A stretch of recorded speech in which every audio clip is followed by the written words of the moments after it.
The whole is back in session. We're on page 31, Chapter 3, Health, Part 1, Guam Memorial Hospital. I don't imagine there's any objection to Section 1.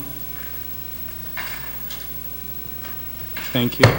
Section 2, I've been notified that Senator Snickles has an amendment. I believe it's been distributed to everybody. Thank you, Mr. Chairman. It's on line 15, but if I may ask the body, the amendment that was circulated, there are some slight tweaks that I would like to make before making it the official amendment. The first is in the middle of the amendment that I've circulated, where it says Medicaid matching funds. That actually should have a capital M, a capital F, and no S. Shall be remitted from the Medicaid matching fund. If you can just make that correction. And then lastly, at the end of the sentence, in the same line, the end of the sentence, where it says uninsured receivables, I'd like to thank my colleague who pointed out that it should say relative to receivables from uninsured patients.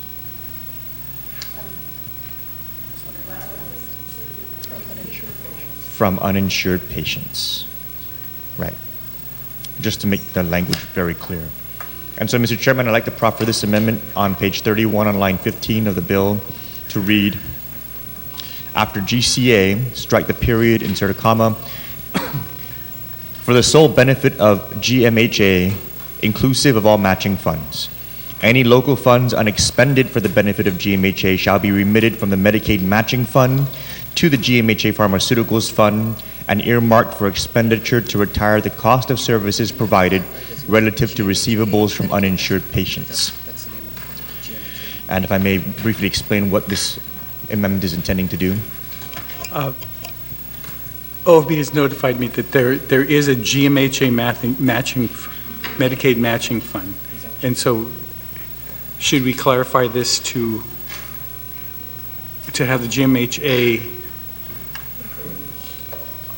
acronym in the beginning just to make sure that that's what you're referring to, or are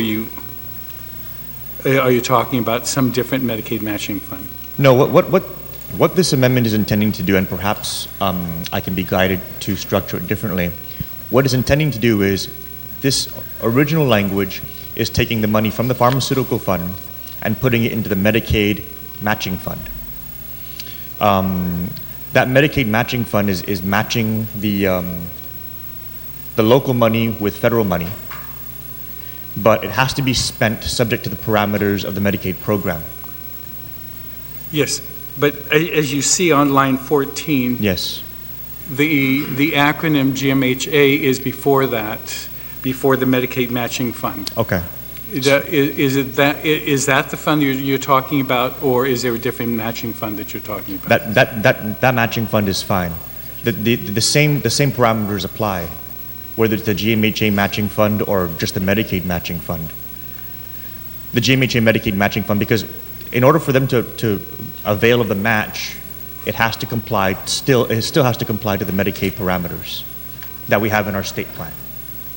And okay. So what I'm attempting to do here is, if the $11 million goes into the GMHA Medicaid matching fund and it gets matched, let's say up to $20 million, but they only expend $14 million, $7 million local, $7 million matched, that would leave $4 million in local funds that would be spent elsewhere. And I would want that $4 million to be remitted back into the GMHA Pharmaceutical Fund so that it can be used expressly for the benefit of the Guam Memorial Hospital. So we put the money into the GMHA Medicaid matching fund to get the match, but if we don't use all those local dollars, inclusive of their matching dollars, strictly for GMH, then whatever is left over on the local side, I want it to go back to GMH and not to get spent in other Medicaid, for other Medicaid non-GMH expenditures. And the reason why I'm introducing this amendment is because we know about the cash issues up at the hospital. This pharmaceutical fund is strictly for the benefit of GMH. So I want to make sure that all the local funds that we match in the Medicaid matching fund go to GMH, and if they don't, then those local funds go back to GMH. And this amendment would do that, and it would require that those that money that goes back to GMH goes to retire the uninsured patient receivables. I saw the speaker's hand go up and then the oversight chair. Thank you, Mr. Chairman. I have a couple of questions I'm not really sure of. Is that the matching, from my understanding, is 45-55, but now once that has been done, that means both local and federal dollars are intermingled to create then that fund, that matching fund. And so my question would be, there's two. One is that would that be an allowable expense when it gets transferred over now to pay for pharmaceuticals? And second is that do we at the end of the fiscal year have exhausted every penny that has been matched? Because my understanding all the time is that there's never really enough money, but there's not enough matching, rather, to be able to, be able to draw down from the federal funds. So those two questions, if anyone can please answer that. Thank you. Do you wish to yield, Senator Nicholas? Yes, Mr. Chairman, I'll yield to the question. So for the first question about whether or not it would be allowable expenditure, what we're saying is that the money will go into the GMHA Medicaid matching fund. And for all of those allowable expenditures, it will be matched and it will be expended to fund those allowable expenditures. However, if the local funds plus the match exceeds what the allowable expenditures are for GMH, then this amendment will make sure that local money goes back to GMH to meet the remainder of their obligations that were not able to be covered by the Medicaid program. So that answers the first question. For the second question, if the balance of the Medicaid expenditures strictly for the benefit of GMH are as much or exceed whatever is in this matching fund, then the remittance wouldn't even occur. The way the amendment is written is it says any local fund, it limits it for the sole benefit of the Guam Memorial Hospital Authority. So if it goes in this fund, if it's all spent to meet the Medicaid billings of GMH, we're good. However, if it's not all spent to meet the Medicaid needs of GMH, then the remainder of the operative language kicks in and the local funds go back to the hospital to help cover whatever other non-Medicaid program shortfalls might still be outstanding on their balance sheet. Is that satisfactory, Speaker? Well, it was clear now that he was saying where the local match then itself will be the monies that will go to GMH. Therefore, then the federal would remain. However, the question of using all of this amount that has been provided to match the federal, that whether it has been in past years, have we exhausted it to the point where we could no longer then provide additional Medicaid monies on the federal side because we don't have any more local monies? That's the question that I still would like answered. Maybe the chairman himself can answer that question. Mr. Chairman, do you have the answer to that? Whether we have, at least in the public hearings, what I'm hearing is that the problem is not having enough local funds to be able to avail ourselves to the federal dollars for the matching.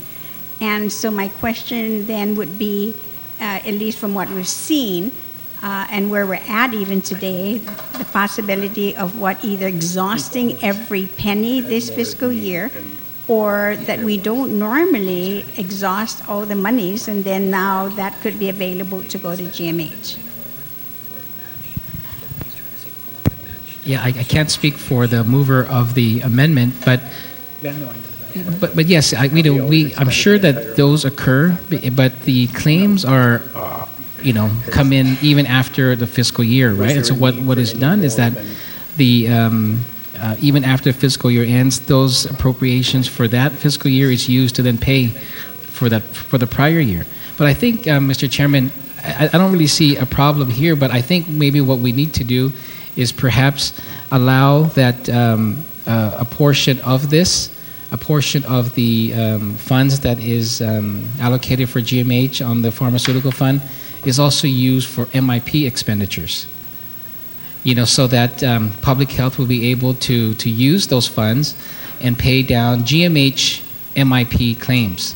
So that, as you know... okay, hold on. There's a suggestion here that I think you... Please start again. Thank you, Mr. Chairman. I was suggesting that I see where the mover of the amendment is trying to go here. I don't believe that we would be having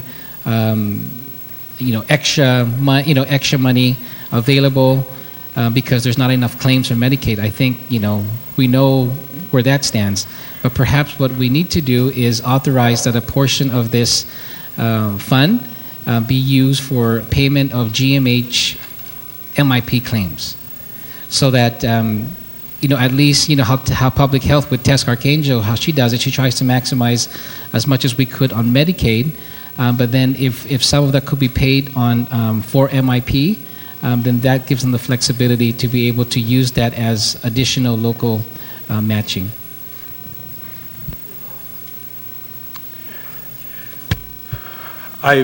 I don't claim to understand completely how the hospital runs, but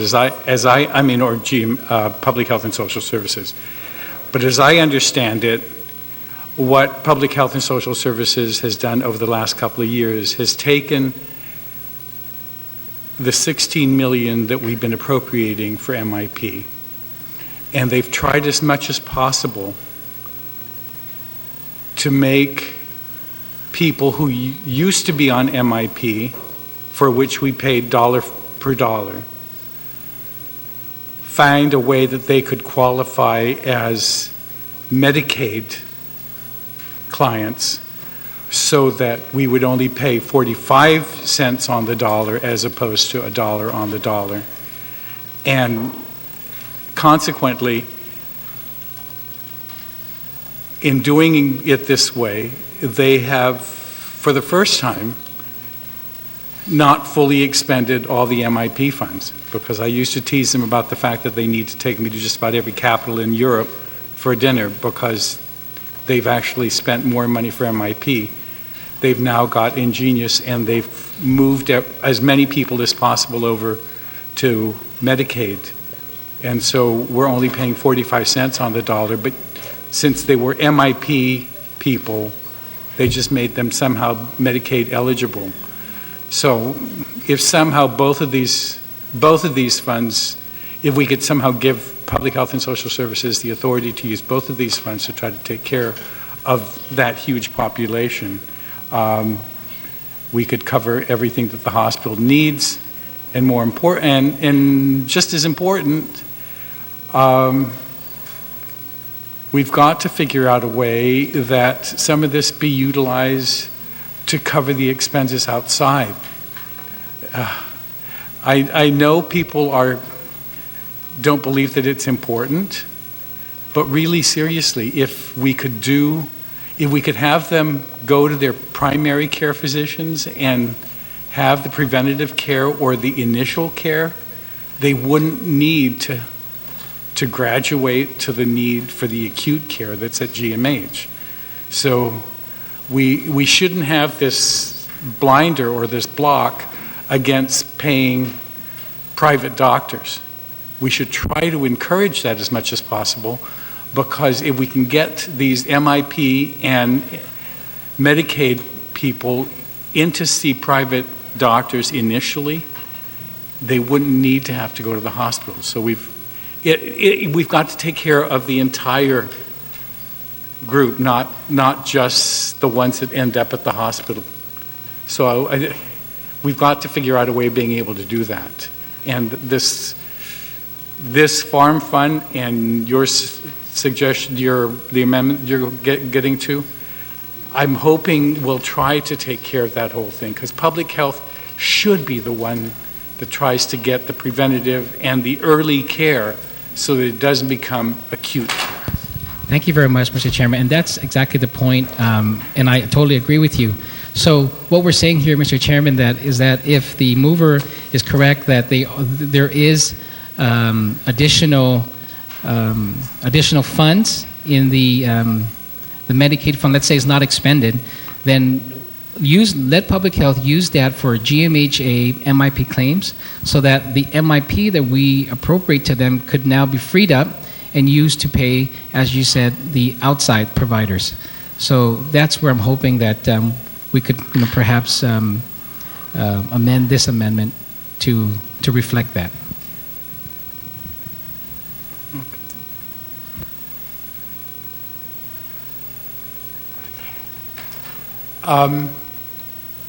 Can I bookmark this section? And I'd like for the both of you to contact both GMH and Public Health and Social Services about the best way to be able to use this so that it takes care of everybody. I mean, I was at a function last night and I met with a young man who has both an MPH and an MBA, and his insistence was that the focus should be on public health. And we've got to somehow make public health the agency that we try to support and get out there and try to remove the stigma of going to public health and have people recognize that if they could go and be taken care of early, they wouldn't need to end up in the hospital. And so can I bookmark this and have the two of you and call down public health and the hospital and try to figure out how to best utilize all of these funds? I know we also have the $15 million from next year. That's if we could match as much as possible. I mean, I know that in 29-20, when we run out of all this funds that was given to us, we're going to have to figure out where we're going to get the federal funds. But at least right now, we seem to have a lot of federal funds in Medicaid that if we could match, we could use. But unfortunately, and it's not so much that I'm encouraging trying to expand but would that be acceptable? Well, Mr. Chairman, the reason why I'm proffering this amendment is because while I agree that investing in preventative care is always a good thing to keep it from becoming an acute case, the reality is that there's a lot of acute cases that could not be prevented away, whether they're car accidents, or things happening to people that preventative medicine would not have avoided. And based on, I've been doing a lot of work these last couple of weeks, last few months actually, ever since the GMH financial situation became a debt issue. And as much as we've spent in terms of healthcare policy dollars in this body, 99.9% has been going to preventative care, and 0.01% has been going to the acute side. And the red ink in our healthcare system that's turning into debt to our people is on the acute side.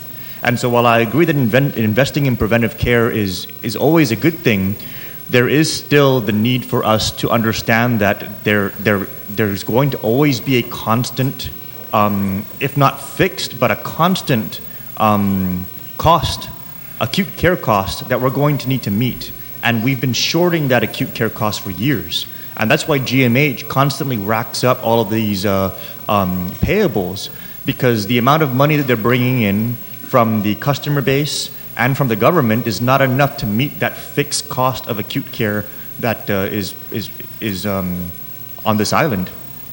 So while I understand that we constantly want to try and find ways to get more money into preventive medicine, I'm all for that, as long as we're also fully funding our acute care costs. And right now, the trend has been over all these years, we're still short on the acute side. So what I'm trying to do with this amendment is, I'm not saying don't put it into Medicaid and try to match it. Put it in there. But if it's not fully utilized for GMH, the big red ink blot that we've been dealing with, if it isn't fully utilized for GMH, then whatever is not used on the local fund side goes back to the pharmaceutical fund for GMH to use directly. Okay. And that's what I'm intending to do with this amendment. If the chairman of the hospital would like it to go back to GMH and be used for MIP patients, I can compromise on that. But my point is, I'm trying to make sure that this money is fully expended at GMH. So I'll accept any amendment to make it a GMH MIP patient. That's fine, just as long as it's a GMH liability that's being retired with 100% of the local funds we're making available. All right. That's fine. Okay, thank you, Mr. Chairman. So, and thank you to the mover of the amendment. However, the billing system it's a continual billing stream. So really, there's not going to be an excess of money that will not be expended for GMH. So that's the point I was trying to make earlier. And so, what I was suggesting, what I'll do now is that authorize public health to be able to also be able to use this fund, this GMHA pharmaceutical fund, to pay GMH MIP claims. So, you want me to, or if that would suffice, then that's his. if that's fine, okay, that's right. Of course, it will be for GMH, so that the MIP funds will be freed up to. Yeah. Okay, so that's the amendment. If we can just somehow. How do we put that? Make it for GMH, for Medicaid and MIP. Okay. Okay. Thank you, Mr. Chairman. Anyone else on the San Nicolas amendment with the amendment by Senator Rodriguez to also include MIP patients? Anybody? On Section 2, anything else you want? Oh, Senator Blas. Mr. Chair, at the start of the conversation, you had asked whether or not it was the intent, or did we just leave out the GMHA in front of Medicaid matching? No, he wanted it to So the include. whole Yeah. thing? Yeah.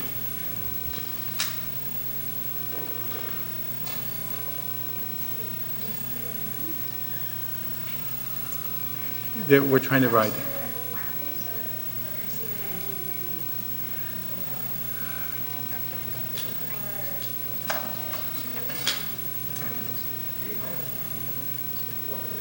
It's okay.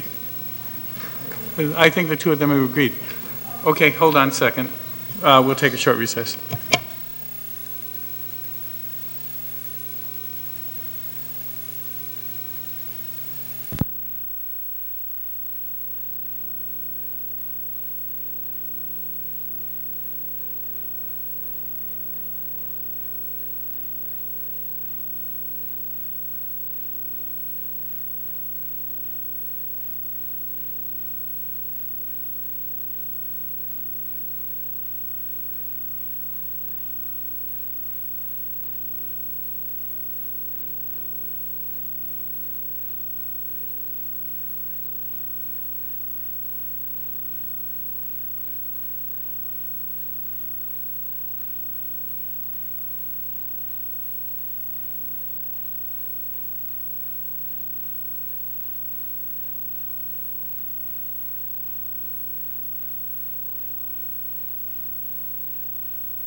Unless there are any other comments on the San Nicolas Amendment and on Section 2?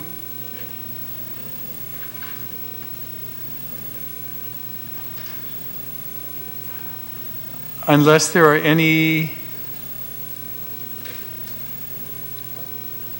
Senator Blas?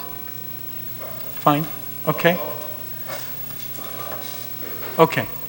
So Section 2, it's fine with the amendment proffered by Senator Nicholas. Well, I guess I should adopt any objection to the San Nicolas Amendment with the amendment. There being none. Section 2 with the amendment, any objection?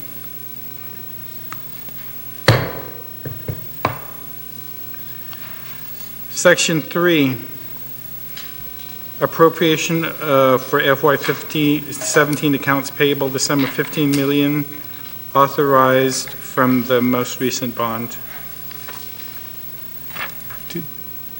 You're not going to touch that? Okay. All right. Okay. Section 3, nothing?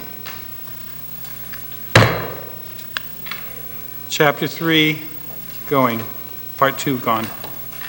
All right, Part 2, Health, Public Health and Social Services. Senator Rodriguez, do you wish to?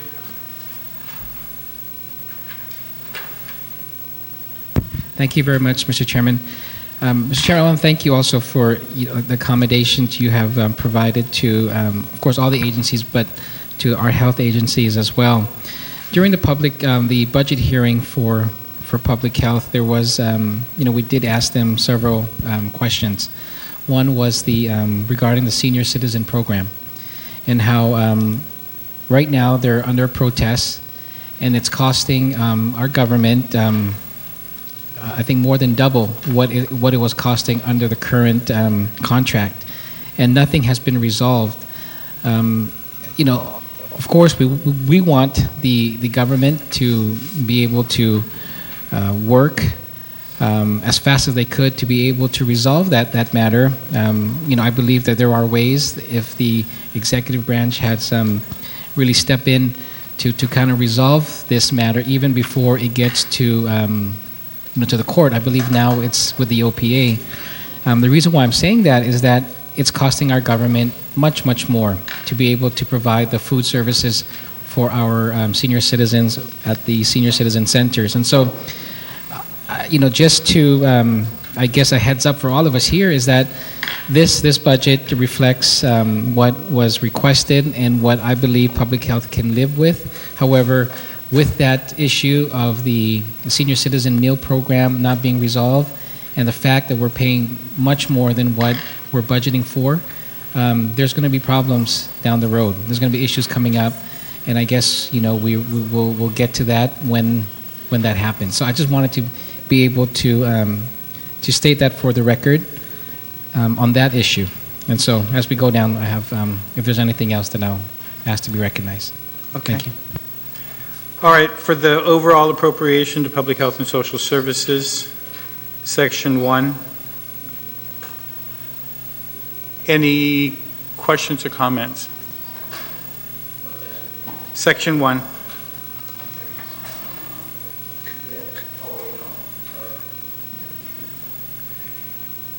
Section 2, Section 1. Any, before I gavel.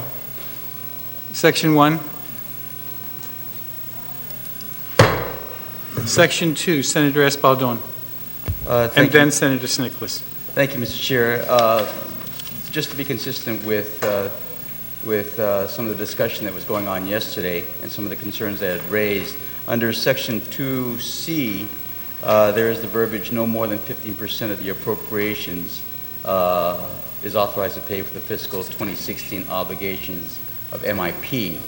And of course, the question, much like yesterday, is, well, if we're giving them X amount and they're allowed to use 15% of that, X amount for 2017, will the remaining 85% be sufficient to cover what their needs are? Are we going to probably find ourselves in perhaps a deficit before the end of fiscal 2017 on this particular program? During the public hearing, Yes, sir. In the past, because of the ingenious way that they're using the MIP program now, they're actually less than 4 or 5 years ago. They used to run up $23–24 million a year because it was exclusively MIP, or at least they had them there. Now that they're able to transport them to the Medicare program, they're using this money as matching. And this section was requested by them because the timing, sometimes the doctors don't get their bills in by September the 30th, and And I appreciate the answer, but it doesn't directly address the question. And the question is that, and I guess let me just perhaps rephrase.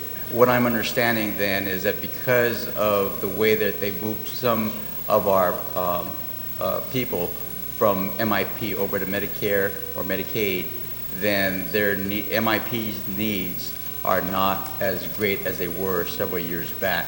So this 15% is an allowable amount, right, that would still allow MIP to function properly. Yes, they even surprised me by asking for less. I mean, Okay. we used to give them 16.5 almost rote every year, but they were expending 23, 24. Right, right.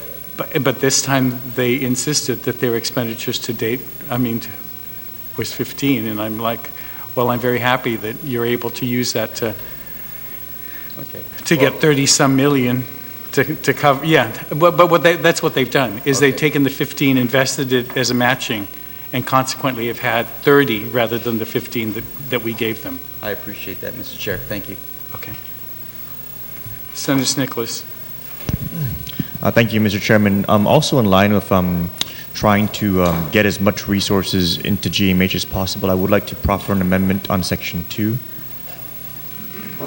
After 2017, just to add the language, with priority given to GMH payables.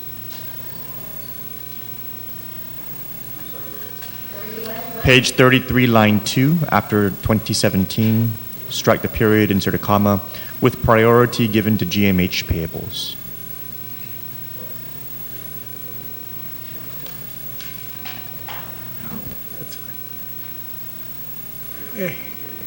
Payables. Payables.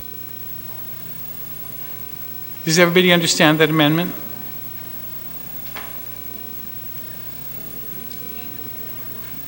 On line 2, after 2017, removes the period after 17 and put the words in with priority given to GMHA payables.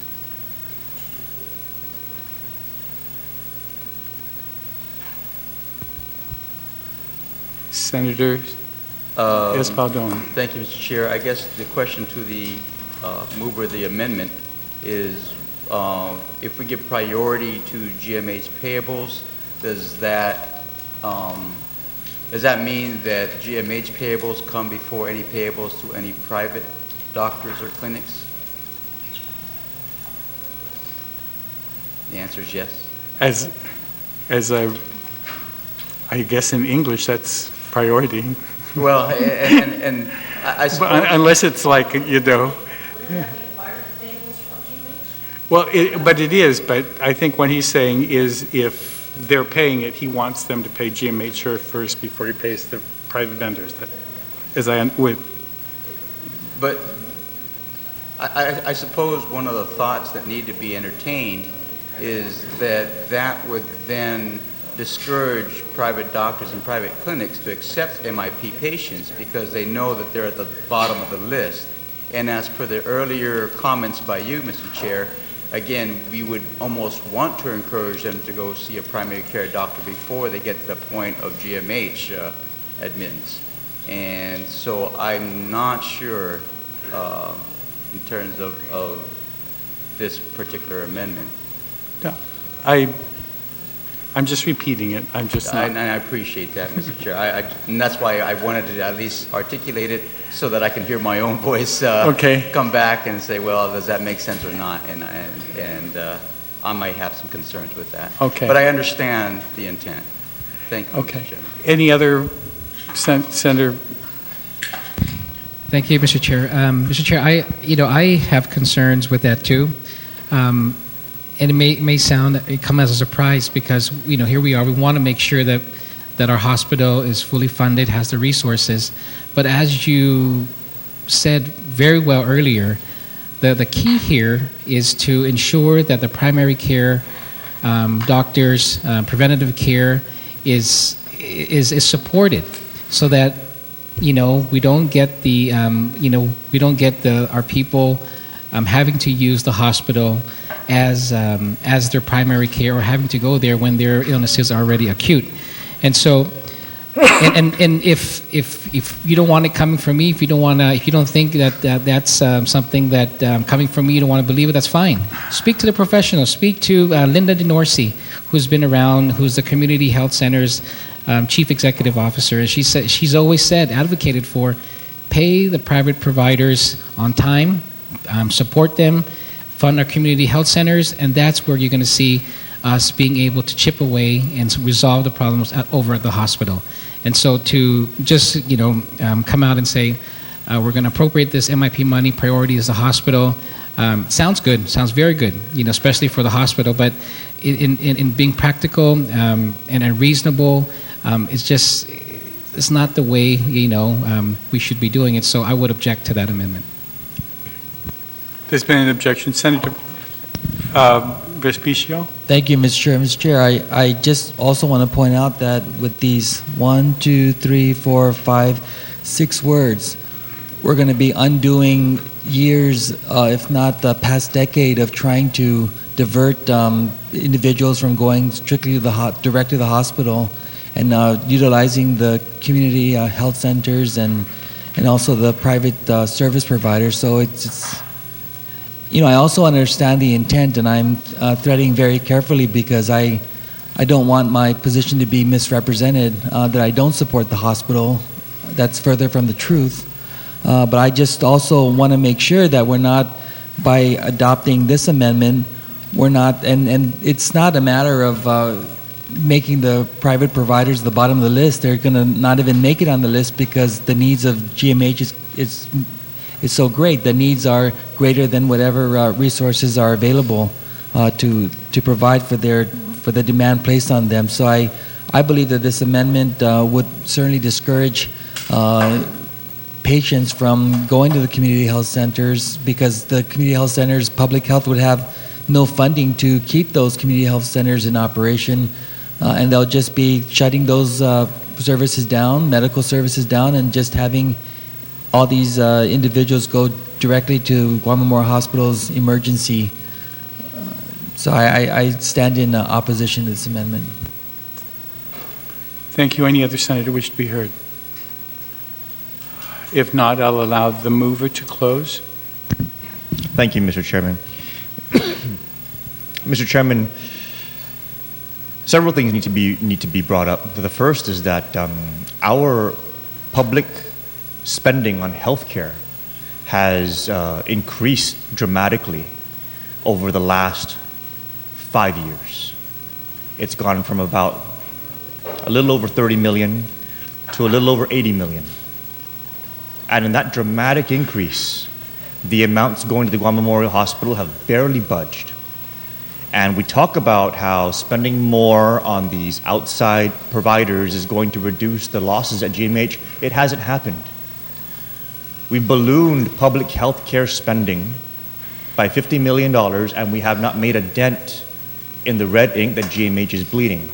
Now, this isn't just a situation to talk about. This is something that we ended up borrowing $45 million for in order to bail the hospital out of just in the last session.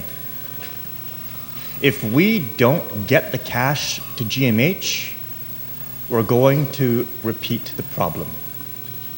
Now, it was mentioned that doing this is going to shut down public health or whatever. If we look at Section 3, there's a Medicaid appropriation there that's going to be matched for about $14 million. That's going to be matched up to $28 million.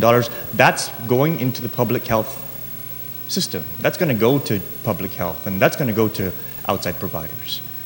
But these MIP patients, they're the ones who are going to be going to GMH. The red ink is on the GMH side of the healthcare equation. And until we start getting more dollars to ameliorate that red ink, we're going to continue to be burdened with it, even though we borrowed to cover it just in the last session. So we need to make an effort to try and push ourselves back into balance. And in order for us to do that, we need to acknowledge that the status quo is not adequate for the Guam Memorial Hospital to remain or even to approach solvency. we need to push dollars back into GMH. We must. And that's what this amendment is intending to do. If we don't push dollars back into GMH with the existing healthcare dollars in our system, we're gonna be exactly where we are 2 years from now. So this amendment is intending to push money back into GMH. It's not going to deprive the system. It's going to just prioritize where the red ink has been bleeding the most. So I ask my colleagues to please support this amendment, and let's try and turn around this cash flow problem at the Guam Memorial Hospital. Thank you, Mr. Chairman. Mr. Chair, since we're in the committee of the whole, notwithstanding the rules, if I may ask a question then? Go ahead. To the author, or perhaps maybe even the chairman of the committee, and that is, historically, do we know how much of the, or maybe percentage-wise, of the MIP funds has been paid to the hospital versus local docs? Is there any information out there?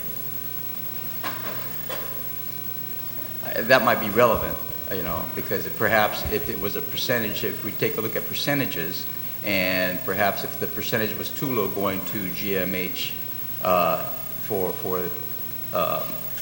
their billables, then perhaps it would be the ratio that we need to change as opposed to just the whole amount giving priority to GMH. And I understand the movers of this amendment's intentions, and he definitely puts forward a strong argument to consider this amendment.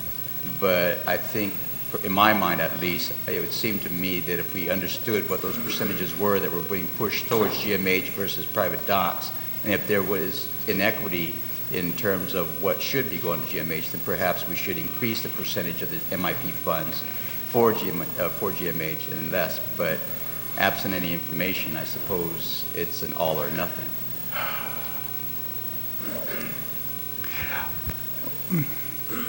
I'm not sure if we could use prior. GMH has been getting quite a bit. I mean, even just as late as last month, or was it June?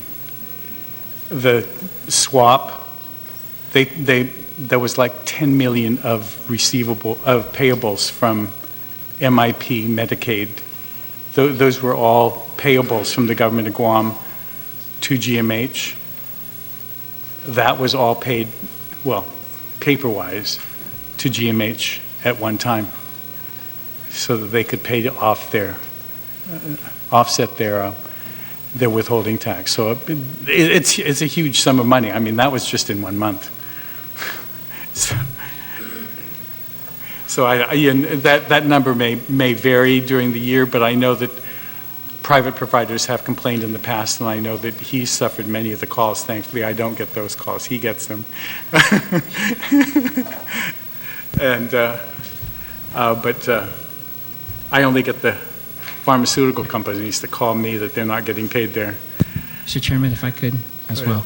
So, we don't have, there's no set formula that public health uses to determine how many percent goes to where, but I know, just like you said, they prioritize. I know there was some talk in the past that GMH is not being prioritized. They are. We know for a fact that as much as they could, GMH is always is prioritized and is being paid.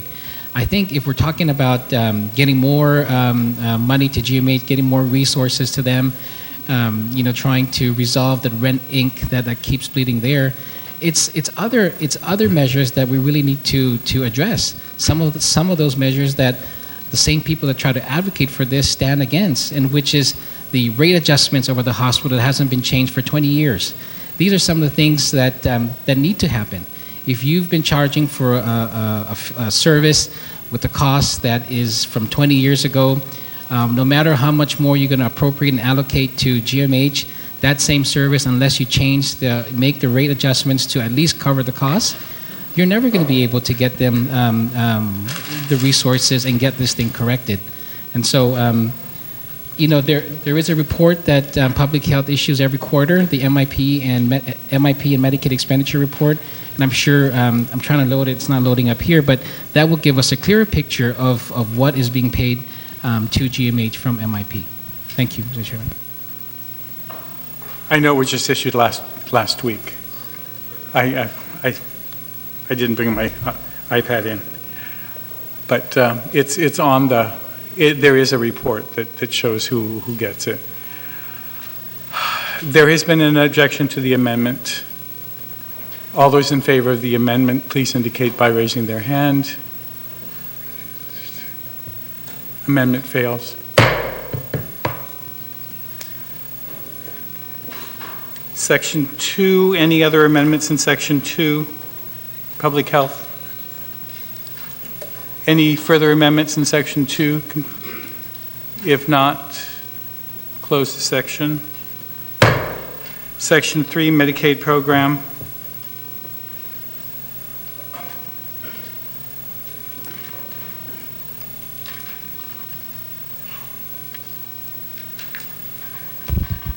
Mr. Chair, just to reiterate the same concern, but I would anticipate perhaps your response might be the same as well.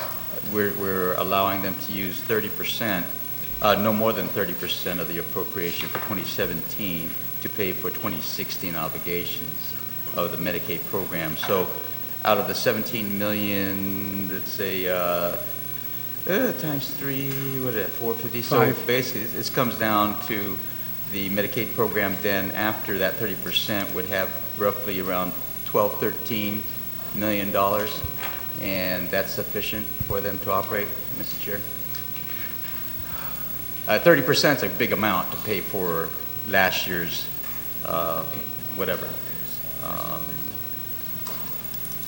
obligations, and just the question is the same. Again, it's what was, they wanted this ability to be able to do it, to be able to take care of, if everybody was prompt on their sending out their, I mean, we can't even get the hospital to be prompt on its sending out its bill. You know better than anybody in here how long it takes for some people to dictate their notes to get the bills out. So, and that's the reason. Thank you, Mr. Chair. Just raised the concern again. All right. On this, Madam Speaker. We're Medicaid, right? Yes, ma'am. Okay. Now, I know this might go into a separate section, but I have a question that with Medicaid, the one thing great about it is because it's a 45-55 matching. And I'm looking, of course, at Section 14, which talks about an insurance premiums for foster care children. And I'm wondering whether, and I really like to propose that, you know, we can really stretch that $700,000 if it's under Medicaid, because then we can double that amount then, because I understand, from my understanding, speaking with public health, is that doing this separate just for a separate insurance for foster care is a lot more expensive than us actually covering them either in the CHIPS program or the government insurance program, or in this particular case, I'm thinking with Medicaid, and just dedicate that dollar amount specifically to or for the foster children. If you had attended the hearing with the foster care, admittedly, it is more expensive. And because of the problems that these foster parents have had in trying to get their children to see a doctor, if it's on Medicaid or Medicare, it's sometimes weeks, if not months. When they have their insurance card, they're seen like immediately. And I wish many of you had attended that hearing that day. That was in the 12 years that I've been here, one of the most moving testimonies. As expensive as some may say this program is, I would not, even my fiscal conservative side wouldn't touch that section. I mean, but seriously, I mean, several things could be done, of course, to let all the doctors know that these are very different for these children, you know, that they would either create a separate card because there's going to be that separate dollar amount put aside just for them that can't be used for any other Medicaid patients. I'm just thinking is that the services and the payment, of course, will double that amount that they would need. And the other thing is then, since we are providing this type of insurance, that we really mandate too that these children get the physical exam or care. It's mandatory for them to have this done so we can be more preventative here in the sense that we want to keep them, healthy. I understand. I'm just saying. We're making it impossible to be able to do this, and I'm just saying we can reach all those doctors to let them know that they're not to be treated like any other Medicaid patients because their monies for their insurance will be separate and double. If you had watched that hearing that day, the one mother that went and picked up her one child the first day, and the child was screaming because it had the child had some kind of ear infection, and because they were initially on the Medicaid program, it was weeks before the child was seen. And when the child was finally seen, the doctor could not believe the pain level, the pain tolerance level that this child must have been enduring over the last several weeks because it had been delayed. I really ask you to. The hearing testimony is in the record, and that part I have to even if it's from here. I mean, I'll ask Senator Ogden to chair, and I'll go back and.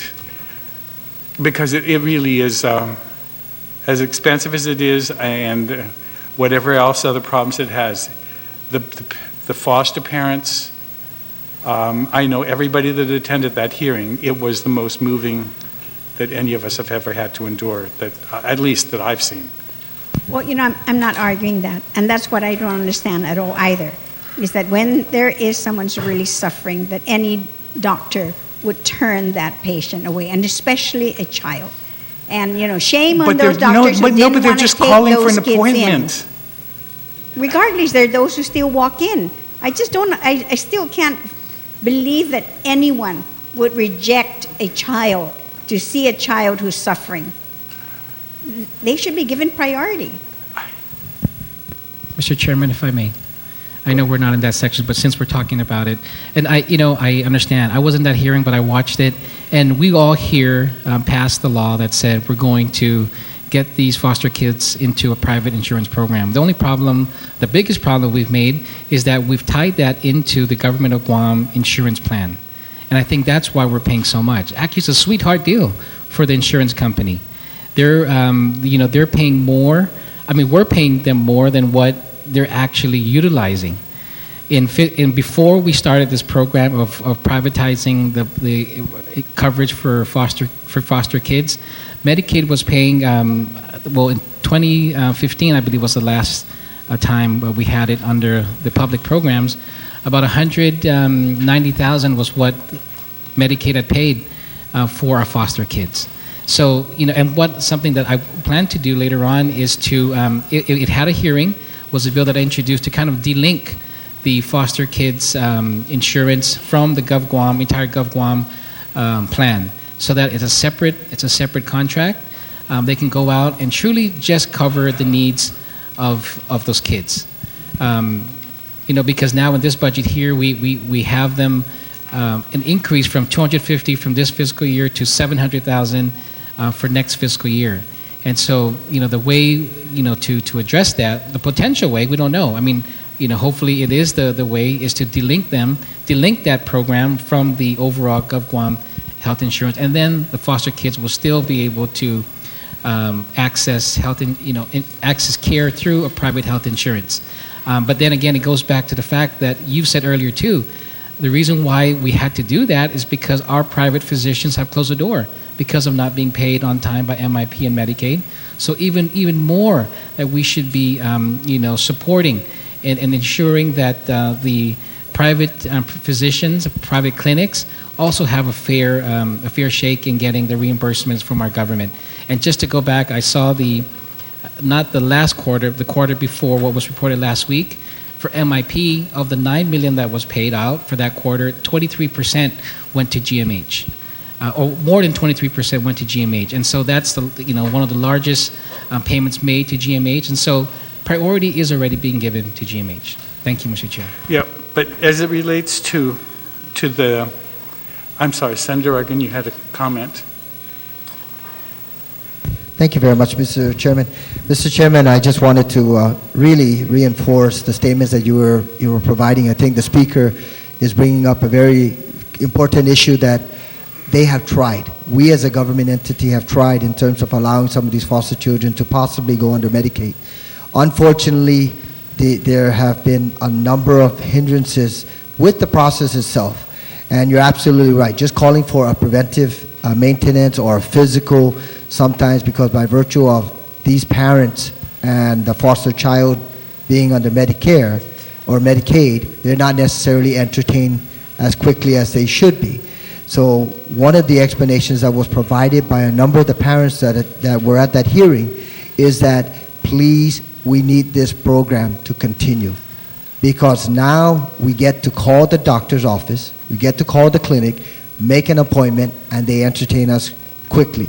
And if we're talking about continuing to look at preventive care and making sure that these children receive the care before any urgent situation arises, then certainly the parents are very strong advocates of that.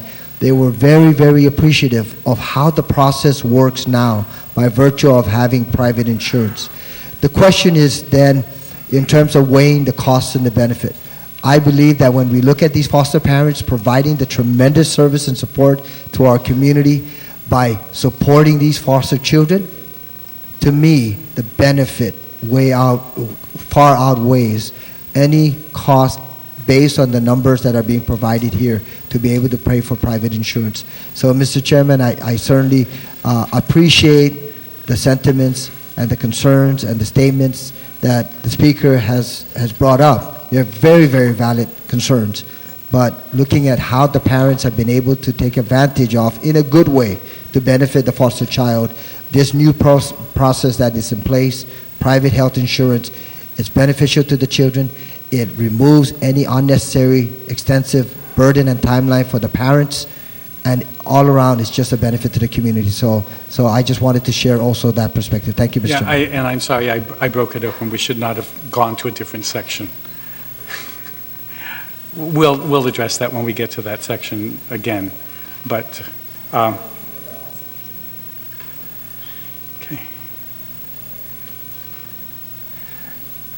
On the Medicaid program. Just a quick question in regards to, we have the numbers here that are being allocated as a cost sharing on the part of the local community, but under the Obamacare, there's a certain amount that was given to the Guam community of, I believe about several years back, $250 million over 5 years to be able to match so that in fact we can take advantage of these resources that are coming from the federal government under that program. My question is, do we have current information in terms of where we're tracking with that? Out of the $250 million in the last 3 years, we've been able to exhaust and use those resources for the benefit of our community, and what the percentage and the amount Public is. Health and Social Services has an excellent website, and their website has a drop box as it relates to and it shows you, down to ethnicity and village and age of who takes advantage of Medicaid, Medicare, and MIP. The only thing that Public Health and Social Services has said, and at least from what I've heard them say, is if we could increase this matching, we could take advantage of more. But their only cautionary tale to us is, yes, we have this pot of 200, and it was 290 at one point, and we can, but they're cautioning us that once you expand the program, remember that after 2019, when we no longer have those funds, it's this body that's going to have to try to figure out where it's going to find that kind of matching for a program continuing past 2019.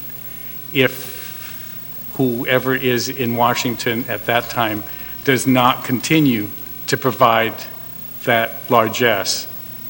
And that's the only cautionary tale they tell us. They said they will tell us they wish they had more local funds to match the federal funds because they could go to town.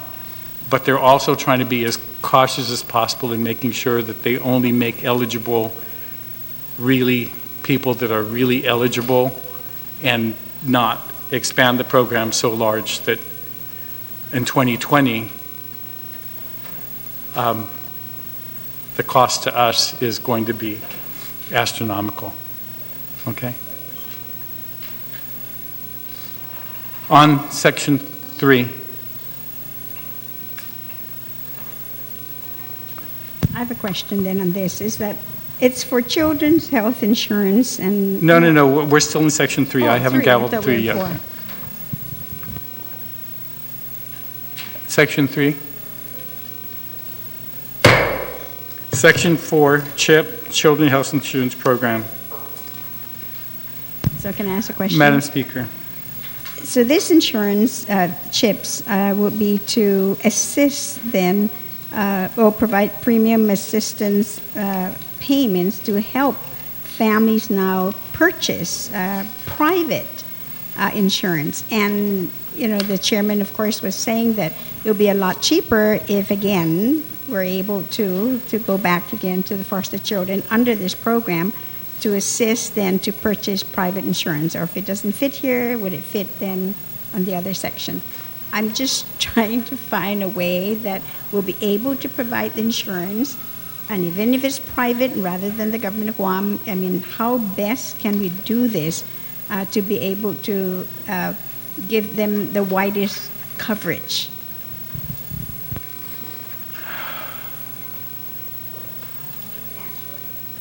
I'll have you ask the question again when the oversight chair is free. The speaker had a general question on CHIP, which I'm trying to rack my brain to answer, but try again, please. The CHIPS will be for families who don't qualify for Medicaid. They're just slightly above that. And so normally this program provides some assistance payments then to be able to allow these families to purchase private. Now this is private insurance. And the chairman had indicated that that was something that he was looking into on the possibility then of helping these foster children. And I'm wondering whether under this program that could be made possible.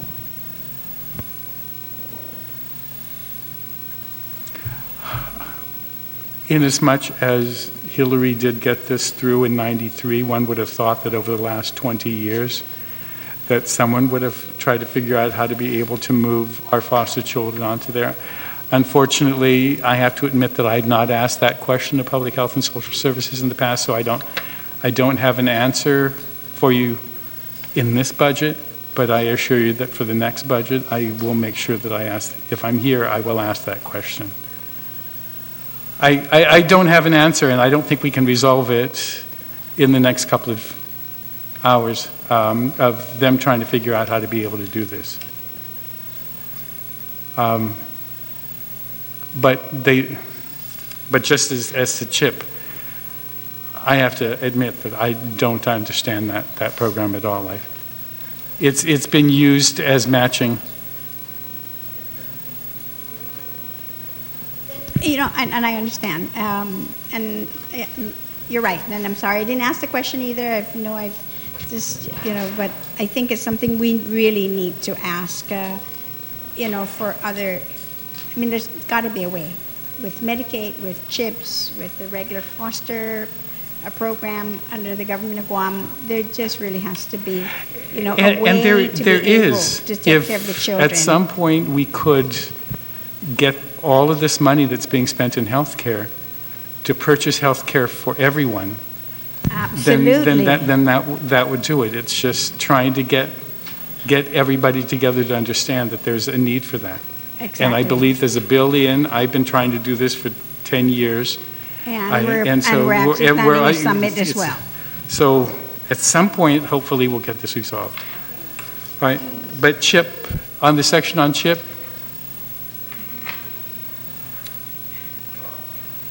Senator Blas.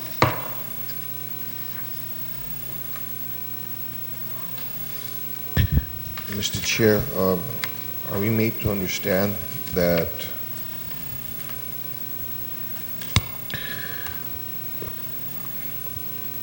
the total sum of $3,680,459 goes towards the payment of an insurance program, or is it up to?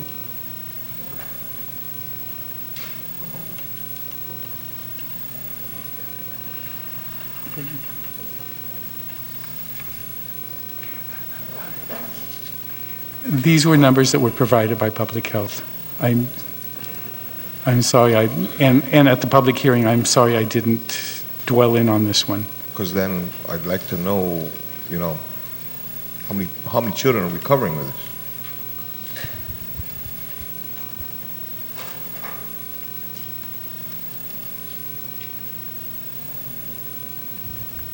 You know, again, I'm going to preface my comment here by saying that while I fully support any effort to be able to ensure that children get proper medical care, and if one of the ways to do this is to provide them coverage through insurance, I have to echo the concern by the oversight chair of the committee, you know, with regards to, is this a sweetheart deal where we're paying an insurance company? No. We're on CHIP. We'll get to the. Yeah, we're on CHIP, right? Children's Health Insurance Program. Yeah. Right. And I'm asking, in as far as that amount. Huh?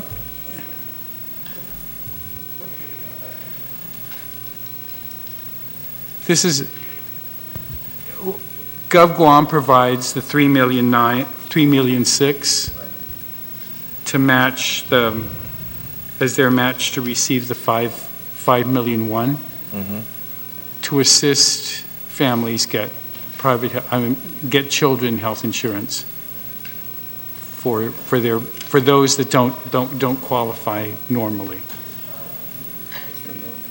Yeah, low income families. Yeah, I understand all that. But it's not purchased with one family. It's individuals assisting in helping them get health insurance from whatever source, from different sources.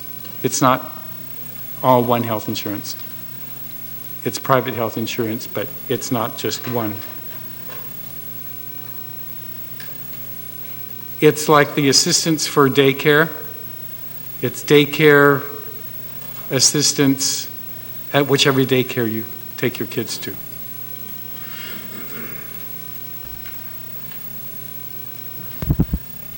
I understand all of that. Okay. Okay. So if you were to add the two up,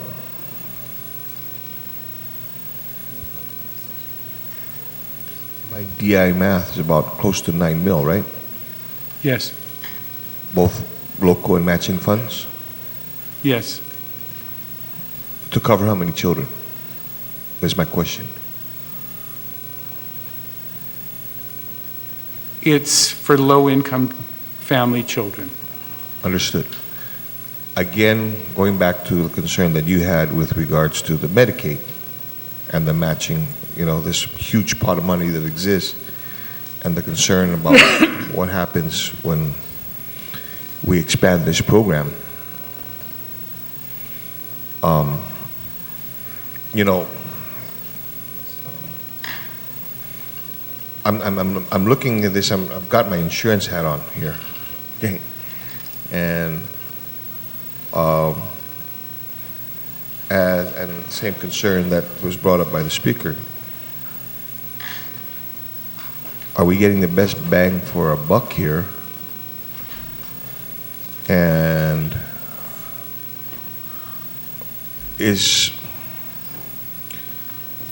are we using this to cover, for the sake of the conversation, are we using this to cover 1,000 kids, 2,000 kids?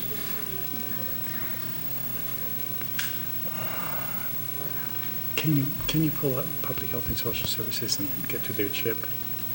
I'll try to get that number for you. Can you bookmark this, and then for the sake of that, and then we'll go back? I mean, it's not so much, Okay. okay? I don't All want right, I'll bookmark it, and we'll pull up the number by going to the Public Health and Social Services website and try to figure out how many kids are being covered. All right, so any other concerns with Section 4 on CHIP? If not, I'll bookmark that and we'll come back to it. All right, Section 5, Program Authorization.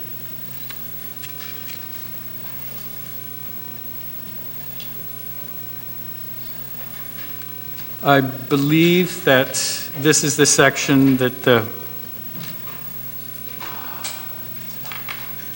our chair, oversight chair, was talking about as it relates to the senior citizens, the aging program, Division of Senior Citizens, and that it may not be enough. I mean, that it is what was submitted to us, but he just wanted us to be aware that because of the current protest, if and when it's resolved, the amount that we finally end up with having to pay for those meals may be a little more than what we've adopted here, but this is the amount that was sent to us. Okay? The program authorization? Anybody on Section 5? So you're saying then that once the protest then is settled, that there might be an additional amount needed, because they're getting right now about an additional $400,000 more than last year. Will that $400,000 then be, able to meet their needs in spite of, and to include, of course, the protest? I doubt that it will be sufficient. In fact, it probably will not be sufficient, because the meals are costing almost twice what the original bid was. And so, but we've also given transfer authority to the governor to move within parts of Public Health and Social Services, and Public Health and Social Services has in the past transferred money to cover expenses in other divisions. Okay? But he just wanted us to be aware that there's this protest, and so that if we get a notice that there's been transfer into this program, we've been forewarned, I believe. Okay? Program authorization.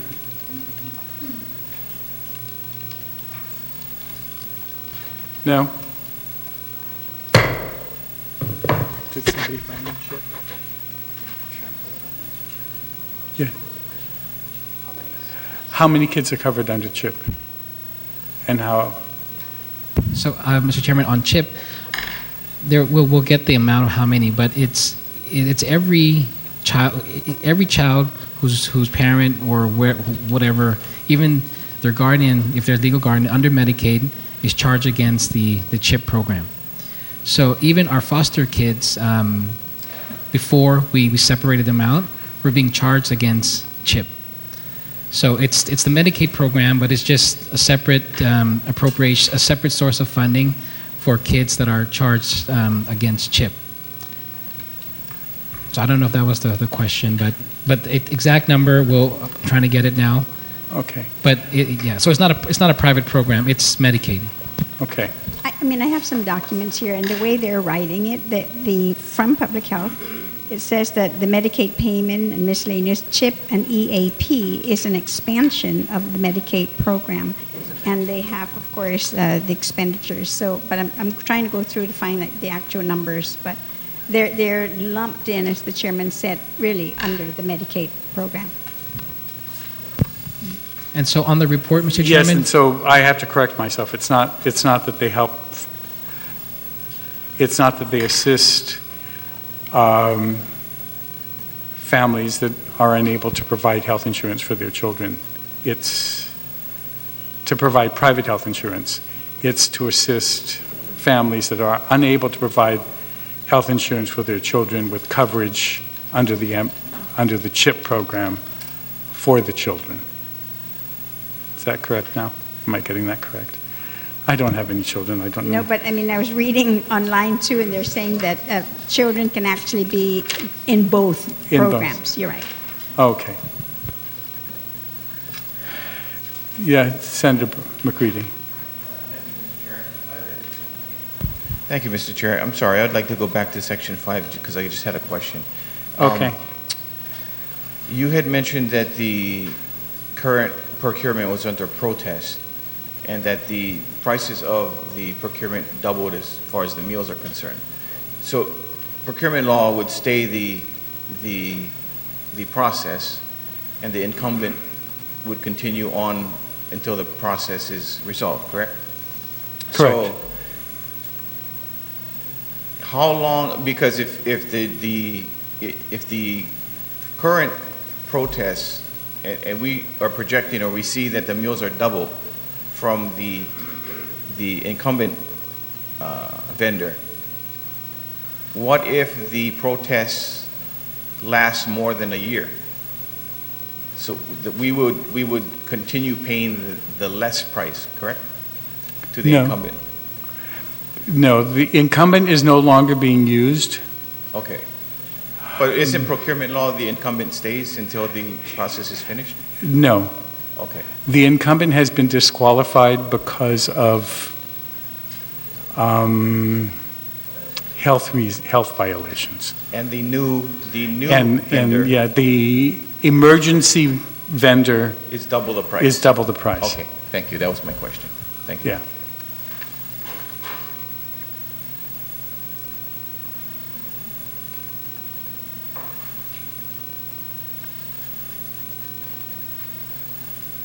Now I'm lost.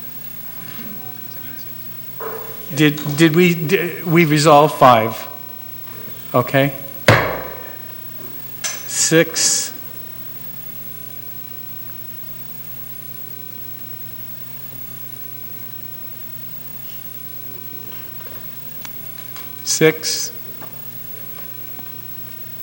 Anyone? Section 6?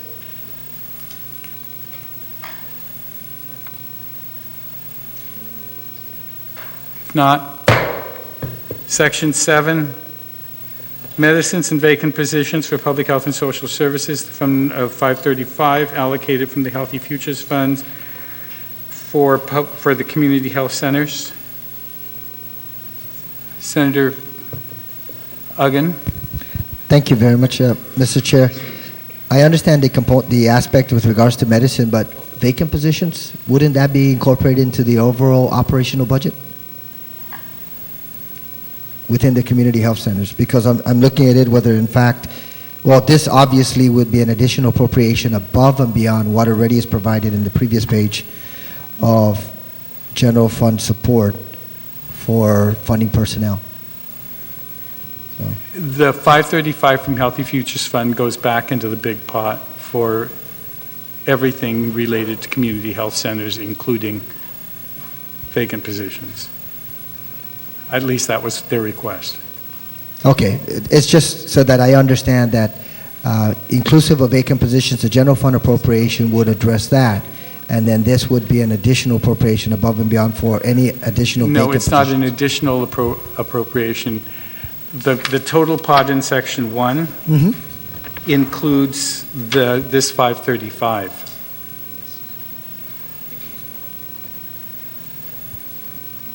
from this allocation out of Healthy Futures Fund to assist in the operation of the community health centers. Okay, so you just wanted to, in this case, highlight it.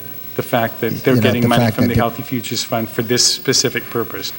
Okay. The Healthy Futures Fund has a certain percentage of the funds going to public health and social services. No, that part of I which understand, yeah, Mr. Chairman. of which this amount of the amount that's going to them is for the public health and social service, for the community centers. It's just that you're highlighting any possible vacant positions under the community health centers rather than the overall vacant position available, or positions that become available during the course of the fiscal year that will be funded out of general fund. So I'm fine with the language. I just wanted to understand whether in fact this would be above and beyond, and you clarified that. Thank you, Mr. Chair. Okay. Any more, Senator? And the same line of questioning, because which, I understand is that when any department or agency sends down their staffing pattern, normally they would have, of course, positions filled, vacant positions, and requests for new positions. And the language here, of course, medicines and vacant positions, that means that, of course, there could be a smaller amount for medicines and then a larger portion. As we know, personnel always takes up the chunk of every department's budget. And I just don't want then that this meager amount of $535,000, that majority of it will be used for positions rather than medicines that would be needed at public health. So, would it, be safe, considering that they have a staffing pattern already, and then just make this section for medicine, for public health community centers? Couldn't we just strike the vacant positions? She's had. If that's your desire. Is there a separate section, just like with hospital, of course, for pharmaceuticals fund? Is there a separate pharmaceutical fund as well for public health? No, And that's within there. You're right. So then that means I can't believe that public health would not have any, and that compared to what the hospital has, unless they just don't administer medication at all in public health. Because the amount here we're talking about really is nothing compared to what, of course, a hospital would provide, but it can definitely be eaten up immediately with staffing positions. As it relates to, we provide them with both medicine and vacant positions, but this is from the Healthy Futures. That's all it's saying. So is there a rule where Healthy Futures Fund now, just like the rule that we have with federal dollars, that you really shouldn't use for positions because it's not, a permanent position, and that if they run out, just like federal dollars, if they're not available, then there's a stipulation then that the employment then ends. Is that the same thing with the Healthy Futures Fund? Because this is not something that's guaranteed, of course, every year, because it provides monies to different, programs, healthy programs. And that's why I'm saying, it doesn't make sense that we put down vacant positions for this when, in essence, do we ever use Healthy Future funds to actually fund a position?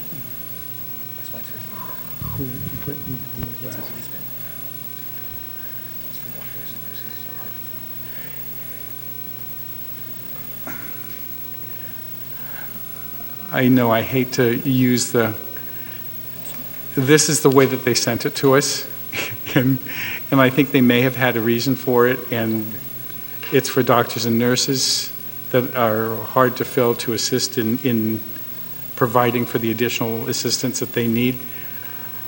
Can we bookmark this and ask then specifically really in the future, in the past, if they've actually used this for positions, or is it just for medicine? All right. And because it's been here every year, we've made some mistakes where. Okay, we'll bookmark it, and the Thank oversight you. chair will get clarification from them.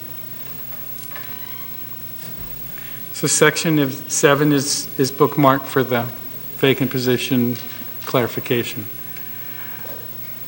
Section 8, enhanced allotment program.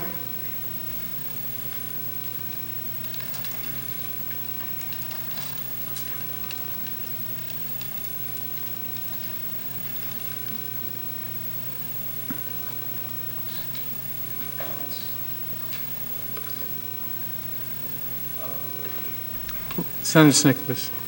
Just a point of inquiry, and this is coming from a really, really raw place. I don't have any real research, have not researched the claim, but I was approached by an individual stating that, I'm sorry, is this the Medicaid Part D? Line 5, Medicaid Part D? Is that what this says here on page 35?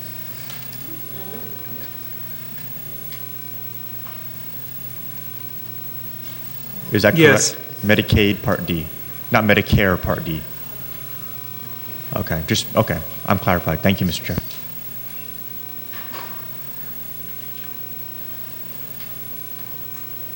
On section 8,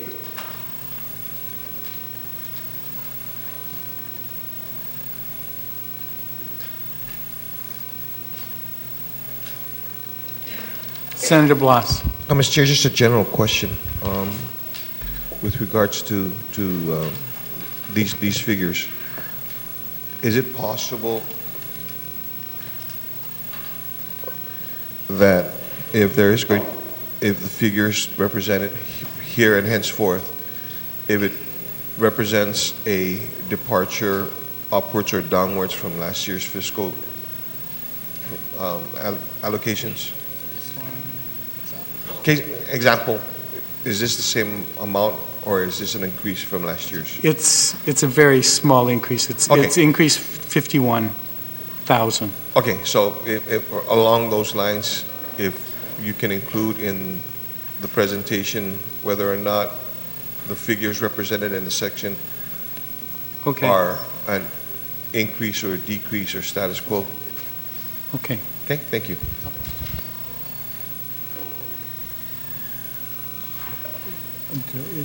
Does our... We don't have space, we're just showing one screen. Okay. And I don't see everybody have it. I'm sorry, I didn't bring my iPad, so I didn't open up my OFB. If you go to ofbguam.org, the dashboard has every section and the increases and decreases. It's almost everything is a very slight increase, if not what was last year's, or at least what was placed. Okay, then maybe just to okay. Just then maybe just if there's going to be a decrease in, if everything's going to be a slight increase, in the case that there is a decrease, just if you can just point out. Thanks a lot. Okay.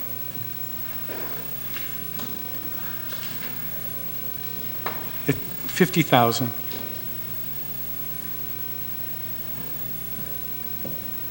Actually, I'm sorry, it's 60. Public health, so section 8, section 9. Senator Espaldon. Thank you, Mr. Chair. I guess on the first note, again, same concern about continuing appropriations. Although, really, in terms of it's more of a technical question. And here it says DPHSS carryover authorization. And I was wondering, I was looking for it, and I'm just wondering, is carryover authorization, that term, defined anywhere in statute? Because if it's not, where are we using it? Because it seems to be analogous to what we've been saying in terms of continuing appropriations.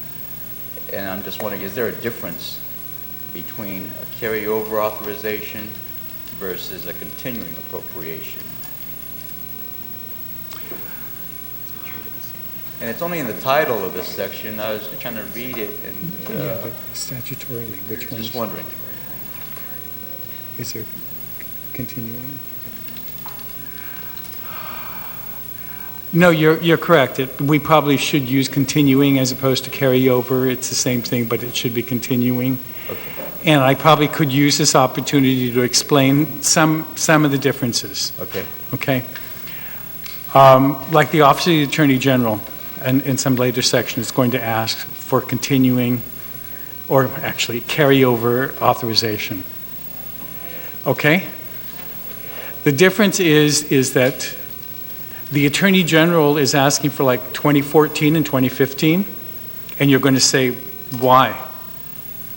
Well, the reason is that in 2014 and 2015, not only did BBMR approve the allotment release, Department of Administration actually released the funds to the Office of the Attorney General and the judiciary and some of the other agencies that can fight with Department of Administration and win. And so they have the cash in their account. But at the end of the fiscal year, unless we give them authorization to continue to use that, they may have the cash in their account, but they can't utilize it. And that's why, for the Attorney General's office, when she came in, she realized that there were funds in her account that were from 14 and from 15 that hadn't been expended. And we, at the very beginning of this legislature, authorized her to use the 14 and 15 funds to try to address the issues up at DOC, and which she invested very well, and we're almost clear. And so, but it hasn't completely closed, and so at a later date, somebody's going to ask to put that back in. When we passed the law at the beginning of the session, beginning of the last January, we should have said until all funds were expended. We just had the authorization, but not. So it ends at the end of the fiscal year. So we have to give continuing authorization to expend the funds. That's different from like UOG, GCC, and maybe even DOE, where their funds may have gotten BBMR allotment release authorization, but the cash has not been transmitted to them by Department of Administration yet. So though BBMR has complied with the statute that you can't impose a reserve on DOE and GCC and UOG, they give them the release, but DOA has no cash to give them. DOA has then entered into a memorandum of understanding or member of agreement with the institutions and said, we know that your release has been approved and we owe you money from 15 or 16. By this agreement, by this memorandum, we promise to pay you this amount in the next 5 months in these allotments. So they need to have that it's that same word, authorization to continue to utilize that money from that previous year. But it just is a difference in the agency of whether or not it's in their bank account or if it's still at Department of Administration. And I appreciate that, but the question still remains, what is the real distinction between a carryover authorization versus a continuing authorization? It's a distinction. It's the same thing. It's the same thing? Okay. And I think, I think we're going to have to correct it. The code uses continuing appropriation, so the carryover should not be used. We should use Continuing, Then, if I may, the technical amendment on that one? Mr. Yes. Chair? Thank you. Just be consistent throughout. I Yes. appreciate it. Thank you. thank you for calling that to my attention, because I had thought that both of them were, but it's only just continuing appropriation is in the statute. Yes, Senator Blas. Thank you, sir, for the explanation. But in the explanation, it just brought up a couple other areas that we may be jumping, because she says that there is in this budget request for 14 and 15 to use the 14 and 15 monies. Is that using the 14 and 15 monies towards 17 operations, or is it using 14 and 15 monies for past obligations? For specific operation, for specific items, the attorney, well, Okay, jumping when we get ahead. to that, we'll Yeah, figure out. we give, sometimes it is open-ended, but if it goes back, like for 14 and 15, we try to make sure that it's for specific stuff, that it's for court, something that was completely unanticipated, like maybe you finally settled your civil service suits. Okay. You need to be able to expend those monies from those years that you've been saving up or you should have been saving up or banking somewhere, in the event that you finally had to pay this employee for those years. Okay. That same light then, with regards to the continuing appropriation or continuing authorization, is that continuing authorization for expenditures incurred in the previous year, or can be used towards expenses in the upcoming fiscal year? It could be used for both, Okay. depending on what we decide to give them the authorization for. Like when we gave the Attorney General the authorization to use what she found was 14 money in her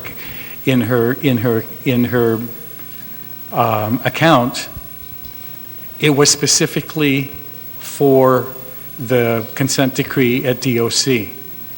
She has since asked for separate specific authorization to use some of that money to address the lead zone suit. So, but there is nothing to prevent her from asking us to say she would like to utilize it, and I'm sure, and she has. It just hasn't been authorized by us yet to buy all new computers. But she has the office, the OAG, the Office of the Attorney General, has the money from 14 and 15 in its bank account. It just does not have the authorization to spend it to buy the computers or to do the lead zone one until and unless we authorize it from here. Okay, thank you. Which is different from the mayors, because with the mayors, they want to be able to carry theirs over because they figure 15,000 this year. If I have 15,000 next year, it's a difference between buying 3 bush cutters and 1 riding mower. Okay. Okay. Okay. Thank you very much, Mr. Chair. Thank you. Okay, Section 9. Section 9. Section 10, appropriation for the Guam Cancer Registry. Senator Torres, did you have further questions from that, or is that resolved? Okay. Section 10.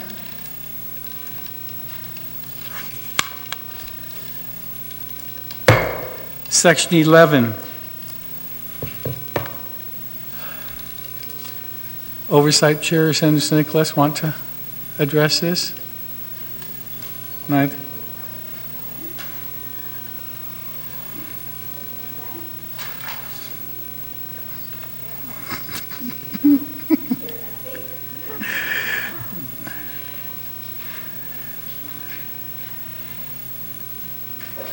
Okay, section 11. Yes.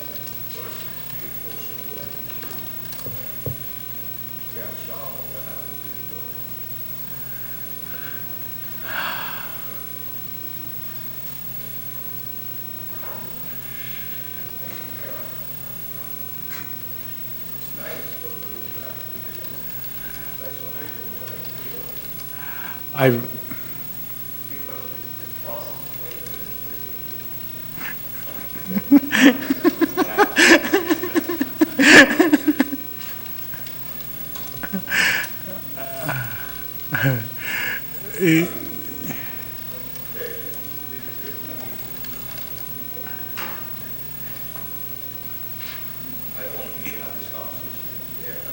No, but things have improved. When I first got here, they were actually carrying boxes of billings. Yeah, I remember those discussions that term. Now I understand that everything is electronically transferred. They finally did whatever.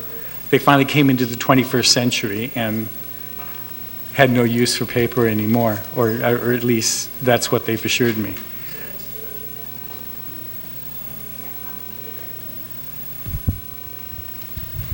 That much money for what? No, we passed that. Yes. No, the registry is a continuing operation that they give to it's an appropriation they get, and they pass it over to the university for the university to do the study.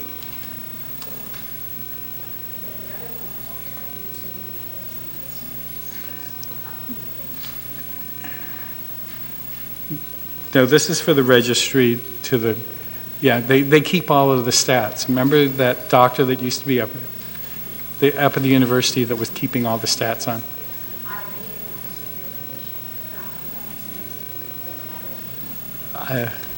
Well, no, it's not. They were never, well,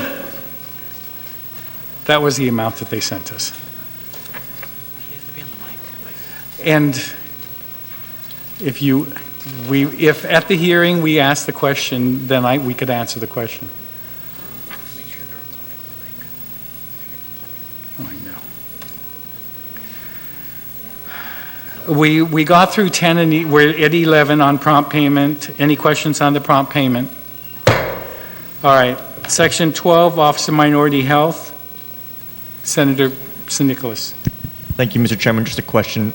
This particular section just kind of stands out at me because it's the one section where we are itemizing an appropriation for a specific office within public health, and I would assume that should just be part of the overall operational expense.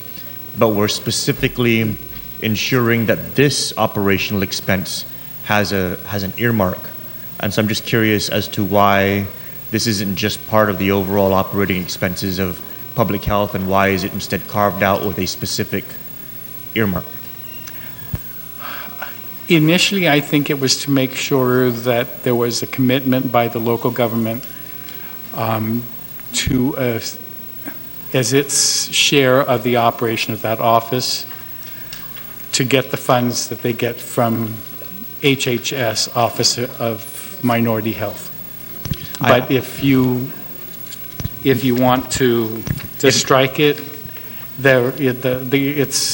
it's operating. But yeah, if memory serves me correctly, originally it was federally funded, and then we put this language in here to make it very clear that we wanted to continue it as a local operation. So I would assume that all those employees who were federally funded at the time have now been converted to local employees. So we shouldn't need a specific appropriation for that one program. So I'm thinking that maybe just for consistency's sake, so we don't get to the point where we're itemizing appropriations for subdivisions of agencies, maybe we should just strike line 6 through 10. Thank you, Mr. Chairman. Yes, Mr. Chairman, you're right, and also the retiring speaker is correct that it was a federal program that was going to be that we is one of those things where we've applied for it, and the grant was ending, and so we ensured because of the importance of that office to continue it. So this here is really, and maybe you can correct me if I'm wrong, but it's not a separate appropriation. It's just ensuring the allocation from public health budget is set for this program or for this office. Yeah, that's my understanding too, Mr. Chairman, but my understanding is that since we've converted it now to a local program, it's already part of the overall funding program of public health. And so as opposed to us itemizing appropriations for the SNAP program and, you know, the Medicaid office, it should all just be one blanket appropriation. If it's your desire to delete it, we would have no objection since it's just an allocation. It's not Right. Just for the for consistency, I would if there's the motion is to just strike this. Right. And Yeah, you know, I don't. It may seem that way. Maybe we can get assurance that it's not going to do anything more than just striking it out. I don't see a problem with it being here either. We have other programs that we've specifically doing separate allocations for, so I don't think it hurts. I think, if anything, it helps to ensure that this office is continued to be operational in the next fiscal year. okay, the motion is to strike the section, and unless there's any objection, it'll be granted unless you can come back to us after lunch and tell us that this is necessary. Okay? So can we just wait then to? Yeah, that's what I mean. Okay. Yeah. So you won't just do tell any- us. okay. No, we won't strike it right now. Okay, that's fine. Sure. 12.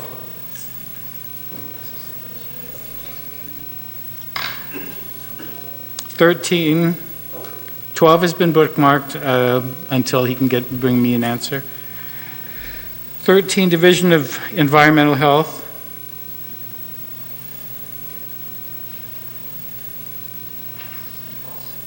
Senator Nicholas.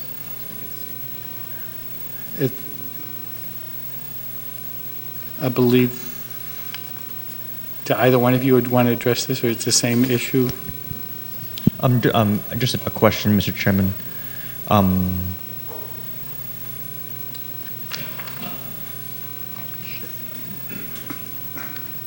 I'll yield, Mr. Chairman. Thank you.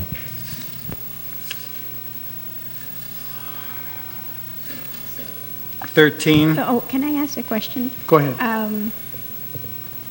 I know that they have the inspectors who go out, and they've always indicated that there's been a shortage. Can anyone answer the question in terms of what else then in terms of the environmental health laboratory does in concert with the sanitary inspection that's being done? And You need to move the mic closer to yourself so that sorry, everybody can you hear me now? Yes. Okay. The sanitary inspection revolving fund, that's normally from penalties, right? From when the inspectors go out to inspect a restaurant. Can somebody clarify that? And if so, are they taking samples in which then to take back to the laboratory to produce, to make decisions on penalties or closure, what have you? Can somebody please explain that?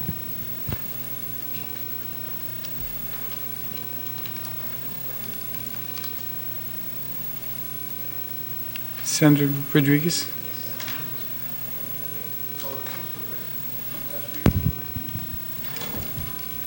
Thank you, Mr. Chairman. Sorry. Go ahead.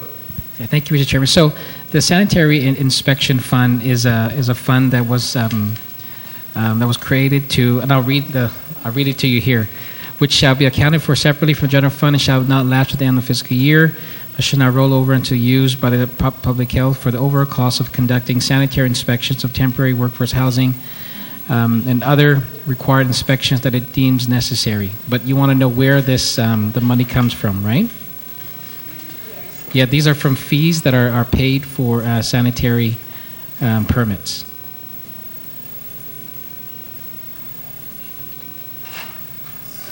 And I'm wondering then now whether, because you said that these are to inspect temporary housing, is there such a thing here that we still have those? And is that the No, well, full- that was what it was set up for, but it also expands that the other use of this fund is used for hiring employees, the purchase of vehicles, conducting or attending training, or the purchase of related equipment. So that's what the fund was authorized to be used for.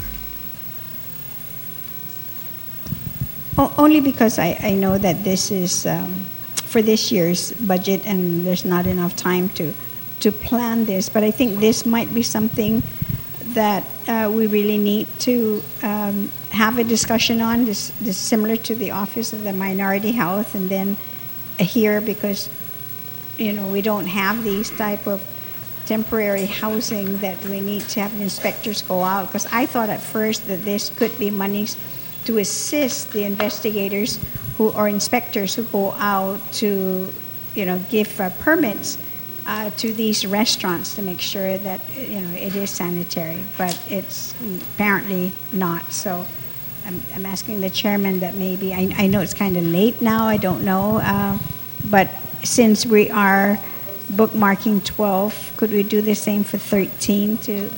Because it doesn't seem to match anymore the original intent of the creation of this sanitary inspection revolving fund and how then it is being used. Okay. So what is there a question that you wanted, Mr. Chairman? Sorry, Madam Speaker.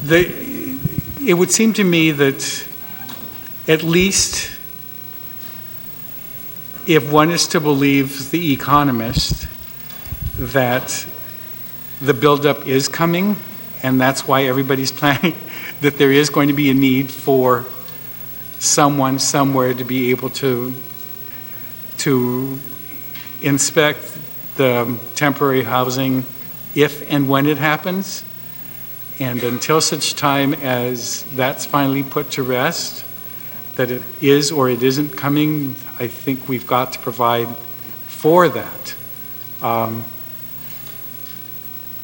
And so that's what we're providing for. Is they keep saying it's going to be this year.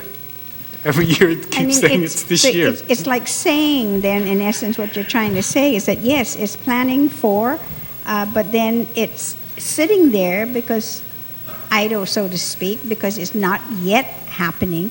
Could there then these monies be used, similarly what I'm saying, because they've always stated that they don't have enough inspectors to go out to look at all of the restaurants out there to do their inspection and give them, their ratings. And because right now this is just very specific to temporary housing. And I'm just saying, no temporary housing right now to inspect, so therefore, what is the money being used for? And so if the money isn't being used for, there are this transfer authority within Public Health and Social Services, and so if there's need for it elsewhere, this is just... Then, and then I think that, of course, I don't want this to be a slush fund, so to speak. I like it to go to something, more specific based on a need. And right now, that is one of the needs.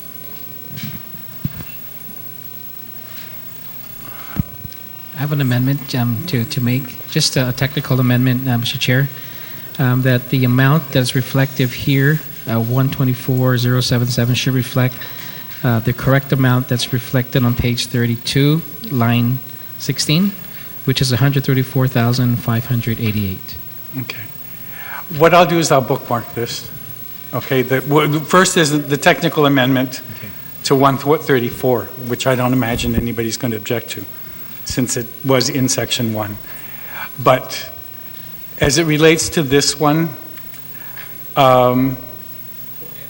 we'll get information, and you prepare an amendment that says that if it's not utilized, that it's going to go to your restaurant people that you're...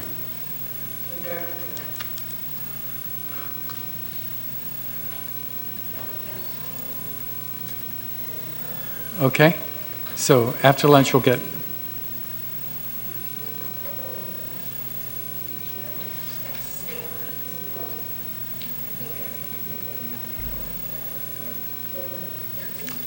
That was in 13. That we'll bookmark these. Okay. Mr. Chairman.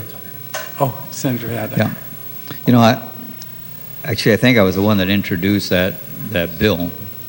And I recall that it was, the intent here was to allow public health to be able to contract third-party inspection services, primarily for those workforce housing. But the speaker is very correct that since there are workforce housings that are being inspected right now, but the law already allows that if there is not the demand for inspection of workforce houses, they could also use that money to contract for services to supplement the existing environmental health people to go out and conduct services to inspect restaurants, food preparation companies and whatnot. So I don't think we really need to put in an amendment, tell them that, well, if you're not using it for workforce housing, you should use it for something else, because the bill already, the law already actually allows for that. And it was intended in anticipation that, with this military buildup, there's going to be this new demand. And so, on top of what they already have to do, but they also have the additional challenge of being able to hire new inspectors. So I think the law already really allows for the flexibility to use these funds. It's there.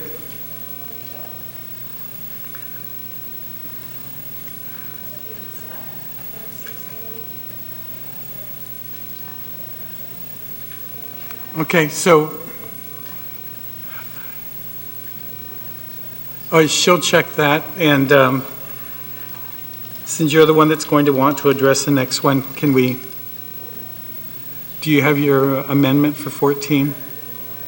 We'll bookmark 13. She's already announced the fact that she has an amendment to 14, so we'll go to 14.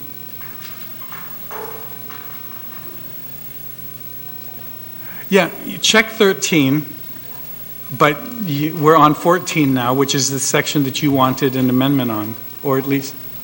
Yes, thank you so much. And I don't know whether it might be appropriate. That's why I want to ask you. We just want to make sure that our children, regardless, those who are either in foster care, Medicaid, our children that we want to insure. And we've always had this conversation about how then do we address that, the uninsured. And I don't know, it might not be rule me out of order, but I wanted to provide an amendment here really that would require that the health insurance companies who have QCs, that they then insure these children, that they purchase insurance, health insurance for these children. 4 of them, 25% each of them for all of the children. Do you have the amendment circulated? I have no problem. No, but I will prepare it for this afternoon. Does that mean we're going to break for lunch now? Yes.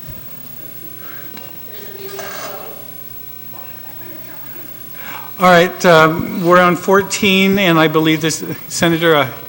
Just real quick on that note from the retiring speaker, and just a concern is that something like that is pretty substantive. Would that have required a public hearing for something of that We'll nature. address that at that point, especially how she has it worded, but just to make sure. We'll assure that the children have private health insurance. Right. How it's paid for, this will be there, and the requirement as a backup. Okay. So, Senator Ogden, otherwise, let's break for lunch. 2 o'clock. I mean, yes. Just on this section, thank you very much, Mr. Chairman. You know, just to bring to the attention of the body, the initial appropriation was $250 out of the fiscal year 16 budget that we allocated, and then we had to come in and provide an additional appropriation of equivalent amount, $250,000. Now we're looking at $700,000. So there was one request for information in terms of how many foster children that we are insuring under this particular program. And I think, Mr. Chairman, that would be excellent information to provide this body so that we understand why the additional increase, and certainly how many children are being supported by this excellent program that was instituted about 2 years ago. So, Mr. Chairman, I ask for your consideration and see if by any chance we can get that information either from public health or... The numbers are 387 children.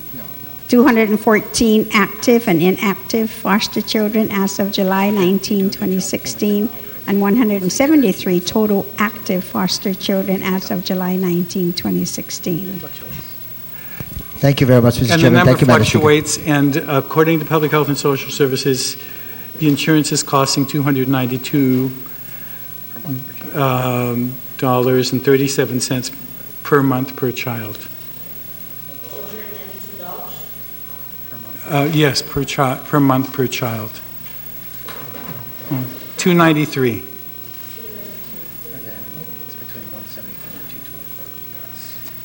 Okay.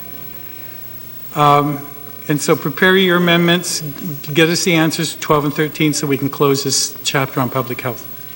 Thank you. We recess until 2.